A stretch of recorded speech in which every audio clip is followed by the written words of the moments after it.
If you saw someone streaking in the supermarket, you'd definitely think they were out of their mind. That's exactly the plan Walter designed, because Walter mysteriously disappeared for 3 days, and he couldn't let his family know about what happened during those days. Walter had no choice but to resort to this desperate measure. As Walter had hoped, he was sent to the psychiatric hospital, and the doctors notified his family to come and claim him. The moment he sees Skyler, Walter lets out an aggrieved look. How many points would you give Walter for this move?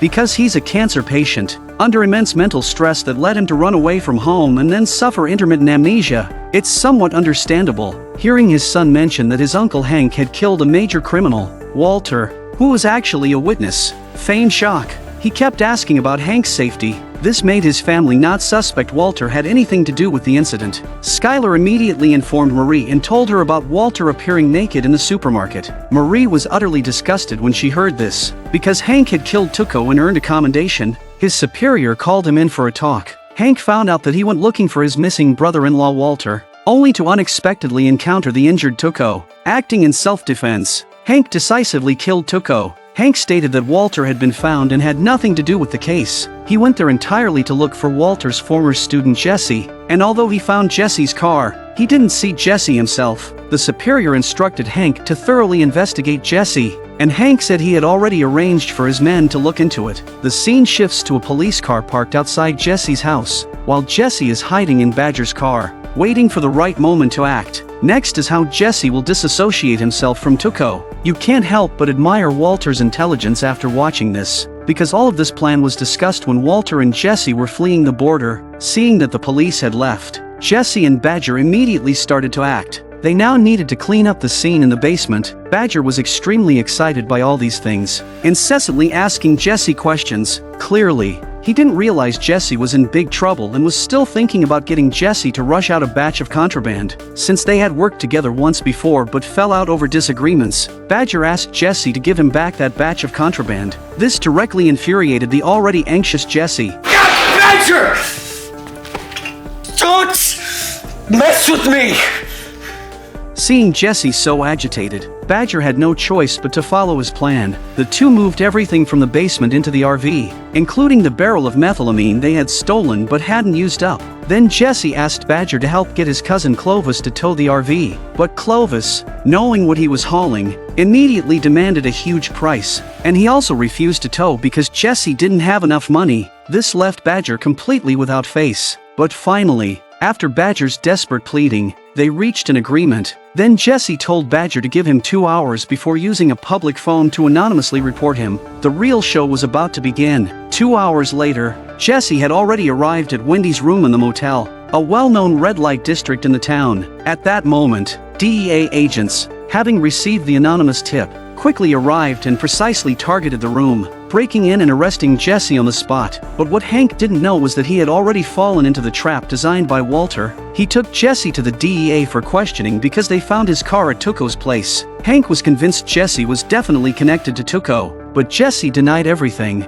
claiming he had been partying with Wendy these past few days and had even left his phone in the car. Hank reminded Jesse that his car had been found at the Mexican border. Jesse acted completely clueless, saying the car must have been stolen. He kept praising the DEA's efficiency for finding his car before he even noticed it was missing. Then Hank brought out over $60,000 found in the car and asked Jesse to claim it. Obviously, Jesse wouldn't admit that the money was his. Compared to the money, his own life was more important. Seeing that Jesse wouldn't confess, Hank had no choice but to go and question Wendy next door. But after all, Jesse was her long-term client, and they had already coordinated their stories in advance. Because Hank had once taken Walter Jr. to insult Wendy, she took the opportunity to accuse Hank, making him lose face in front of Steven. Steven said that without evidence, they could only release Jesse, but Hank still had his last trump card. With a familiar ring, the best supporting character, Hector, makes his dramatic entrance, and Hank shows a sly smile, but Jesse's heart sank. Hector stared him down with a gaze that completely unnerved him. What's that mean? That means yes. Yes is a bell, no is no bell. Oh, come on, this is I mean, look at this dude, all right? He doesn't even know what planet he's living on. Senor, are we on the planet Mars? Are we on the planet Earth? Senor, is today Friday? Is today Monday? Yesterday, Tuesday. Next up is Hector's show-stopping performance. It turns out that Hector's mind is very clear. Facing Hector before him, Jesse's heart is filled with despair. However, when Steven asked Jesse if he had been to his house, Hector did not ring the bell at all. At that moment, Jesse's heart was in his throat. No matter how Hank and Steven tried to persuade him, Hector refused to accuse Jesse, because Hector, once a major drug lord, had a principle of not cooperating with the police, and to express his attitude towards the DEA. The paralyzed man chose his own way.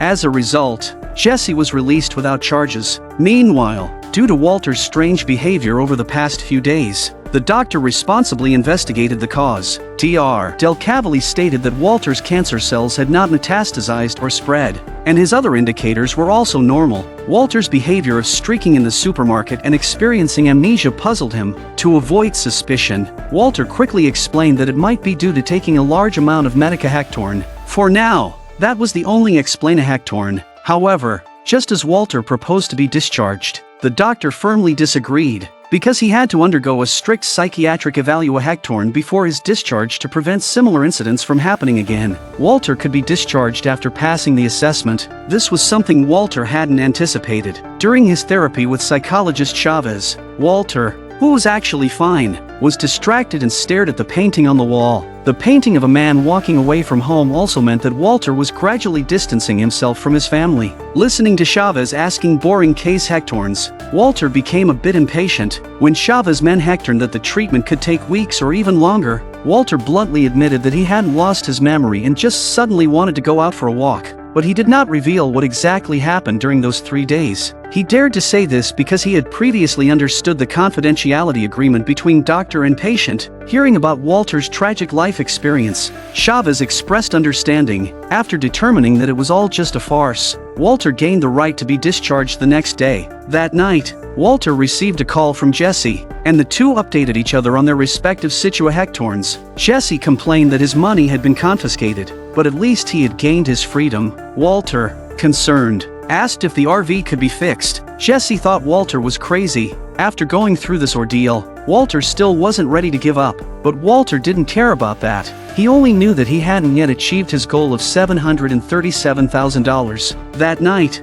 as Walter lay in the hospital bed calculating how much money he still needed to earn, he suddenly remembered that the existing money was still hidden in his daughter's diaper box. To avoid being discovered by his family, Walter sneaked into his own house in the middle of the night. Seeing his own room but not being able to return, Walter's heart was filled with mixed feelings. Fortunately, the money and the gun were not discovered by his family, or else he wouldn't know how to explain it again. Under time pressure, Walter quickly stuck the money firmly in the Hector duct and then restored the exterior to its original state, not even daring to cough. Just then, the lights in the hallway suddenly turned on, and Walter hurriedly got up and hid behind the door. His wife was also restless at night due to his own issues. Just as Walter was about to leave, he saw his son walking out. He never expected to watch his family in this manner in his own home. At this moment, Walter, peering through the crack in the door, looked heartbreakingly sad. After leaving the house, Walter saw his own missing person flyer at the bus stop and felt extremely guilty towards his family. On the bus ride back to the hospital,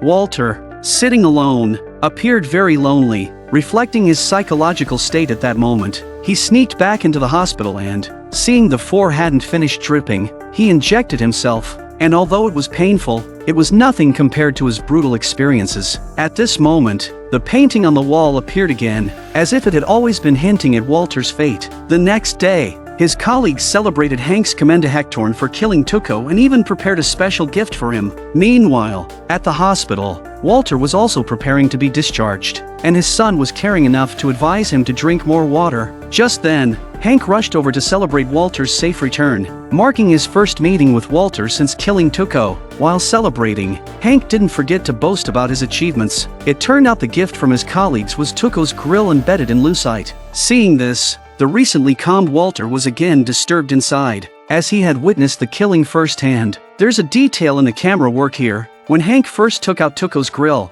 the angle was just right to overlap with Walter's teeth on the opposite side, indicating that Walter would become the second Tuco here, returning to the familiar home. Although it had only been a few days, the experiences of those days made Walter feel as if he had just been released from prison. Watching his son, who was about to grow up into an adult, Walter didn't know what he could give him besides money. Walter, thinking everything was safe, promised his wife that such incidents would absolutely not happen again. It seemed like everything was perfectly planned, but there was one detail Walter overlooked: the call from Jesse before he disappeared. He hadn't expected his wife to investigate the incoming call. His wife sternly asked him if he had another phone. Walter firmly denied it, unable to explain, and pretended not to remember anything that happened that day. But Skyler wasn't so easy to deceive. She decided to initiate the Cold War mode that is unique to women, but this tactic only works on family-oriented men, and Walter was exactly that type of man. What will happen next?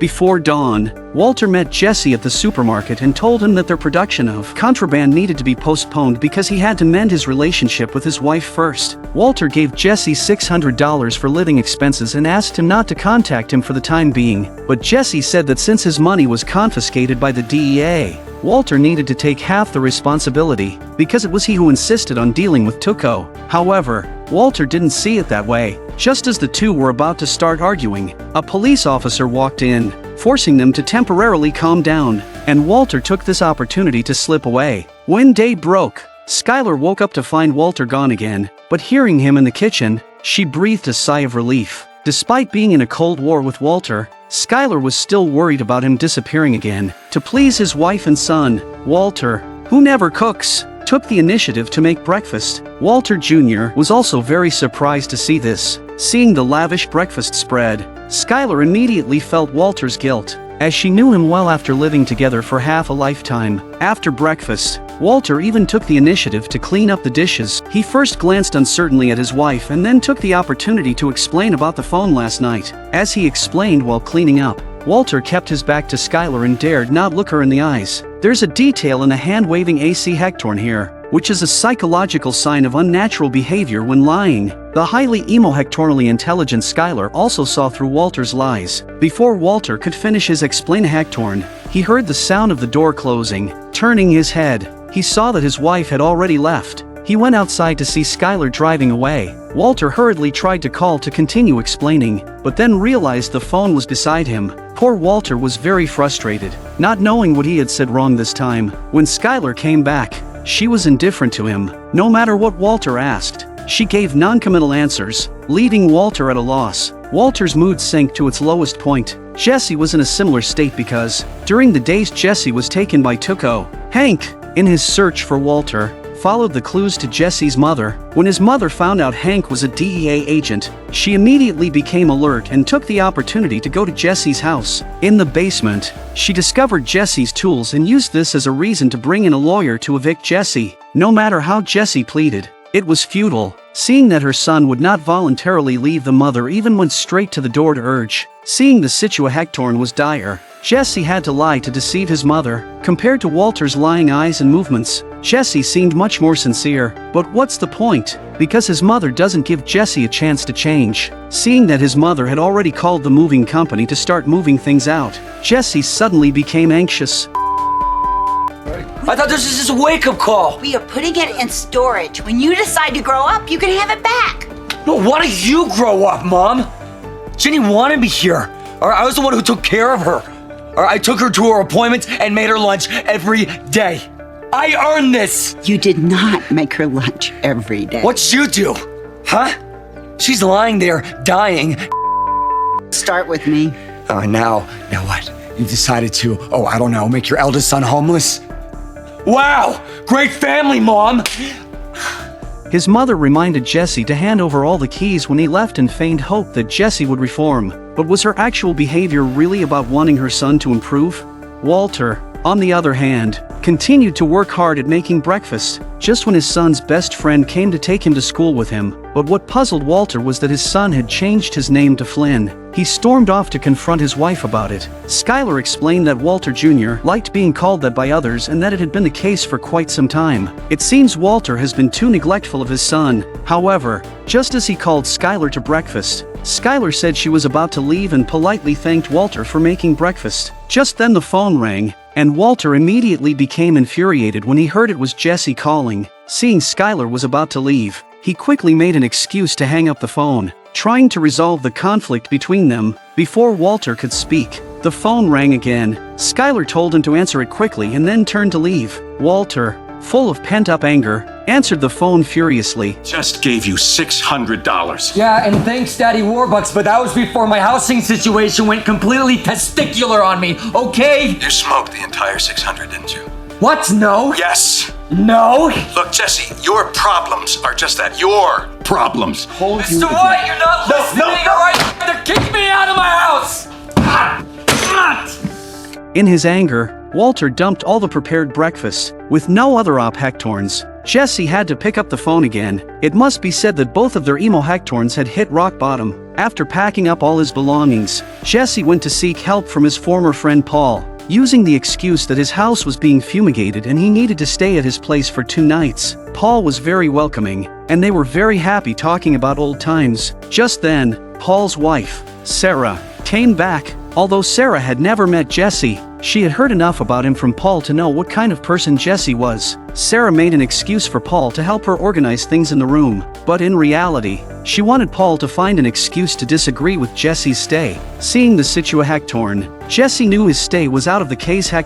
Sarah also took the opportunity to take her child away, fearing Jesse might have a bad influence on her son. Sure enough, when Paul came out, he said he had forgotten that relatives were coming to stay for a few days. Jesse said he had many other friends and then left very perceptively, but after Jesse made a round of calls, he couldn't find anyone who could take him in. Desperate, he vented his frustration on the phone booth. However, the next second, karma struck. His only motorcycle was stolen. After a day's effort, Jesse finally found his RV. Right now, it was the only place he could stay. However, since he hadn't paid off the final fee, the RV was still locked in Clovis's yard. With no other choice, Jesse had to climb over the wall to get in.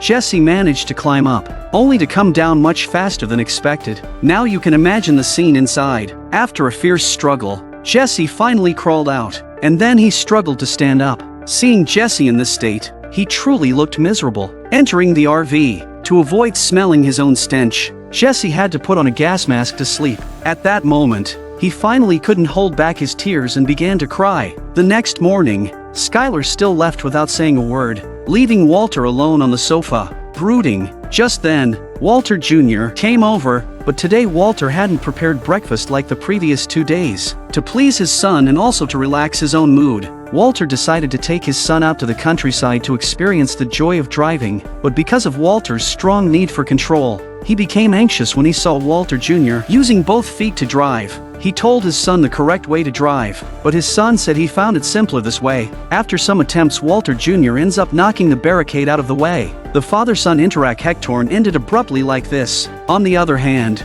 Jesse, who was sleeping in the RV, was found by Clovis, who told Jesse to pay for the car repairs and the damaged toilets, and then get lost. Seeing Jesse's pitiful state, Clovis knew Jesse definitely didn't have the money, so he decided to sell the stuff inside Jesse's RV. Hearing this, Jesse immediately became anxious. Those things were his and Walter's ticket to turning their lives around. No matter how Jesse pleaded, it was useless. Clovis ruthlessly kicked him out. However, just as Clovis was going back to contact the junk collector, Jesse secretly climbed over the wall. After learning that the barrel of methylamine in the RV was worth a lot, Clovis couldn't help laughing. At this moment, Jesse had already started the RV. He wanted to let Clovis experience what it feels like to push someone too far. Meanwhile, Walter took the opportunity after his son went to school to have a serious talk with his wife. Seeing Walter's sincere apology, Skyler decided to give him a chance. However, Walter's apology did not resolve the doubts in Skyler's heart. Seeing that Skyler didn't want to stop, Walter lost his patience. But before he could vent his emo Hectorns, Skyler, who had been holding back his feelings for a long time, was the first to lose his temper. And you just so talk, Walt! Shut up and say something that isn't complete bullshit. You want to know what you have to do? You have to tell me what's really going on right now. Today. No more excuses. No more apologies. No more of these obvious, desperate breakfasts. You don't want to lose contact with me, Walt? Good. Then tell me. Now. Clearly, Walter was thrown off by Skyler's state. Tell you what. Seeing Walter still stubbornly denying everything, Skyler angrily stormed out. Walter had no choice but to follow her out again to try to retain Skyler. Just then, Walter saw the familiar RV parked by the roadside. Now, with his anger bottled up, Walter found the perfect outlet. He launched into a tirade at Jesse. Hearing that Jesse was there to ask him for money was like pouring fuel on the fire. The angry Walter hurled the ugliest words he could think of, giving Jesse no chance to rebut. But Walter didn't know about Jesse's tragic experiences over the past few days, which pushed the already on the edge Jesse to explode. The two men, both at their lowest emo-hectornal points, fought it out in the RV, but the older Walter was no match for Jesse. Jesse firmly gripped Walter's neck, then clenched his teeth and raised his fist. But ultimately, Jesse couldn't bring himself to strike. After this cathartic fight, both felt much better. Walter took Jesse back to his house and decided to give him half of his own money. As viewers, what we see on the surface is Walter's sacrifice for his family and Skyler's misunderstanding of Walter. But from Skyler's perspective, faced with her husband's lies, she reacted as any normal woman would. So, would you support Skyler's AC Hectorns?